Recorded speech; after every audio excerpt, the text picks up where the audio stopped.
Life partner নিয়ে আমি আর কোনো রকম চিন্তা ভাবনা ধারণা কিছুই করতে চাই না, কল্পনাও করতে চাই না, তো কোনো ভাবনা নেই। এভাবে একাই খুবই ভালো আছি আলহামদুলিল্লাহ, আলহামদুলিল্লাহ। আর এক্সট্রা প্যারা নিতে চাই না।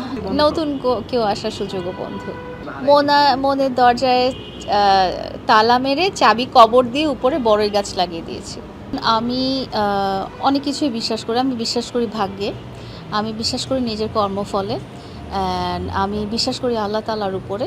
তো what ever comes in life, আমার মনে হয় ওইটা আমার জীবনের অংশ ছিল, আমার ভাগ্যের অংশ ছিল। আমি খুব ধর্মে বিশ্বাস করি, অ্যান্ড আল্লাহ তাআলার উপর আমার অগাধ অগাধ অগাধ বিশ্বাস।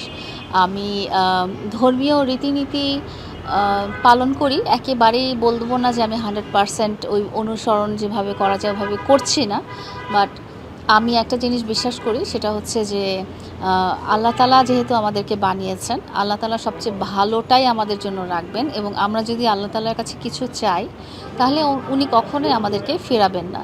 সো সবসময় একটা সৎ নিয়ত থাকতে হবে, সবসময় তার উপর বিশ্বাস রাখতে হবে, ভরসা রাখতে হবে। যত খারাপ পজিশনেই পড়ি না কেন, আল্লাহ তাআলা আমাদেরকে টেনে তুলবেন, এবং আমি আল্লাহ তাআলার শুকরিয়া আদায় করি জীবনের প্রত্যেকটা মুহূর্তে, প্রত্যেকটা স্টেপে আমাদেরকে আমরা যে নিঃশ্বাস নিতে পারছি, আমরা যে বেঁচে আছি, আমরা যে ভালো আছি, আমরা যে পরিবারের সাথে আছি, এটার জন্য আমি সবসময় তাকে কৃতজ্ঞতা জানাই।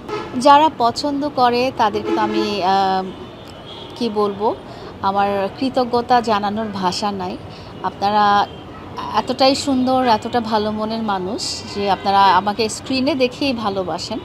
আর যারা অপছন্দ করেন তাদেরকেও বলবো যে আপনারা দেখেন বলেই আমরা আছি। আপনাদের মনে ওই দাগ করতে পেরেছেই বলে আপনারা পছন্দ বা অপছন্দ দুটাই করেন, তো সবার জন্যই আমার কৃতজ্ঞতা। সো এখন আজান দিচ্ছে, আমরা উঠি তাহলে।